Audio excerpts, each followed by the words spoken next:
Hello everyone, I'm about Sonic Telltale Gamer. For this and everything Telltale Games, Transformers, and more. For today's review, we're going to look at Transformers Robots in the Skies Combiner Force Episode 8, Get a Clue. Now, I thought Episode 7 was probably the best episode of Combiner Force ever. I feel like Get a Clue is probably the same, if not maybe just a little bit worse than this episode. This episode was incredible. It was a really, really funny episode. It was just all over the place. I thought it was probably one of the best episodes of the season this so far. It was great, and it's great to see after the last major Strongarm based episode, which was suspended back in season 2, sucked. It's nice to see a Strongarm get one of the best episodes in the series, because I definitely think that this is definitely what suspended should have been like, and it's just incredible. So we're gonna see everything what this episode did right and what it did wrong. So basically, this whole episode is an homage to all old film noir and old detective stories. Basically, this episode is all about basically Strongarm trying to figure out because she was just a cadet when Robots in the Sky started. It's basically all about her trying to figure out what type of profession she wants to take on when she graduates the police academy. So basically, after it starts off with her and the rest of the B team heading into this shipping yard to go and find a Decepticon who is leaving all these marks and stealing various metals and stuff. So basically, Strongarm thinks that she's meant to be a detective, so she goes in full detective mode like Sherlock Holmes or But if you ever remember that if you ever watched Fairly Odd Parents, this was one episode where Timmy's trying to figure out who still wanted it. It's a whole film noir spoof. It's a lot like that episode. There are even two moments in the episode when it goes black and white and it goes all cheesy like that. It's just great. So basically it starts off with Strongarm scanning for clues and all that in a very typical detective way. She ends up finding and at least this prove how far Strongarm's coming, that she's able to analyze all this stuff better than any other bots can. When she finds this scratch marks on a tree, she deduces that some car backed into it, but it wasn't their Decepticon that they're looking for. It was a human. So with help of Denny and Russell, Strongarm ends up going to learn that it was actually a Corvicon who attacked them. I remember the last Corvicon we saw was back in season 1 with Filch, and I thought it was Filch at first. Maybe she had broken out of the Alchemor or something, and she was back. I thought we were going to see her again, because we didn't see her since season 1. It would have been nice to have her back.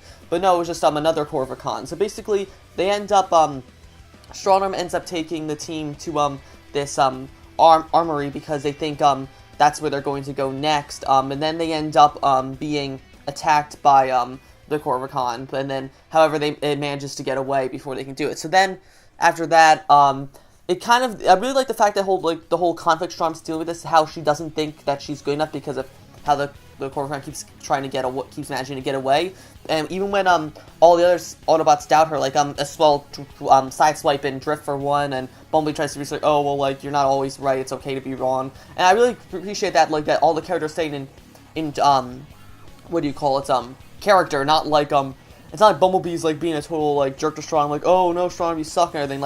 Sideswipe says that once, but that's fine. It's Sideswipe. And then Bumblebee's trying to be supportive of Strongarm. I really enjoy that too.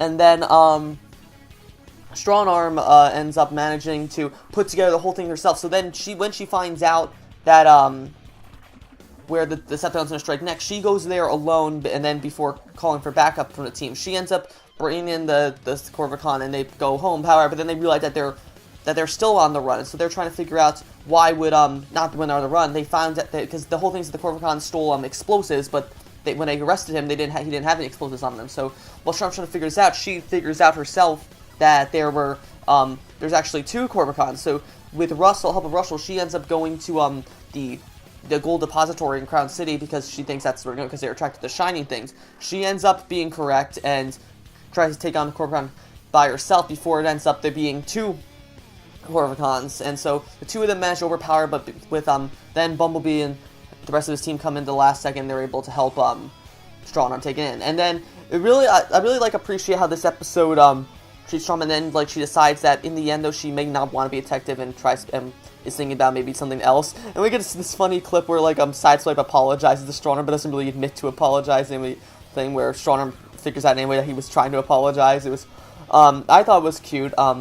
And then that's pretty much it. Another thing I liked was the continuity of this episode. Now, I remember episode 7, that was when the team started to realize that they could turn into Ultra Bee. And we get a quick little nod to this. I did appreciate that in halfway through the episode when they come back after escaping the fireworks facility.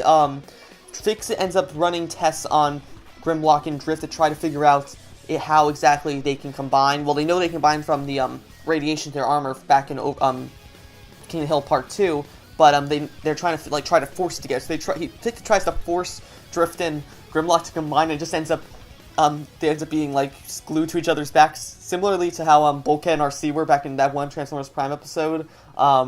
It was it's a nice little continuity gag, which I really appreciated, and I hope we see a couple more small things like this as the years go, kind of like how we did with how Soundwave's doing with his with Rumble and Frenzy. Now we're gonna go on to the cons of this episode, and really the only cons I can really think of was Strongarm, which is funny. It's just one way Strongarm acts, because the whole time she's acting like a stereotype. Basically, she's trying to impersonate her her instructor at the Academy, Dropforge, and she basically goes through all these typical stereotypical detective slang and stuff like that. And, it's really funny in the beginning. It just sort of gets sort of old towards the end and sort of goes off and gets kind of annoying.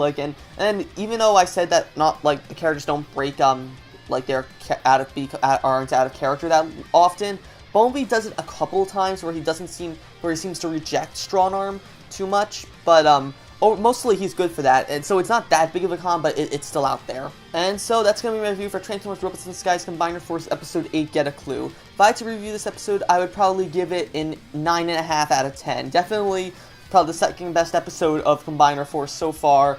One of the best Strongarm-centered episodes of the entire series. It was a great way to develop her character. I hope we see more episodes like this in the future regarding other characters.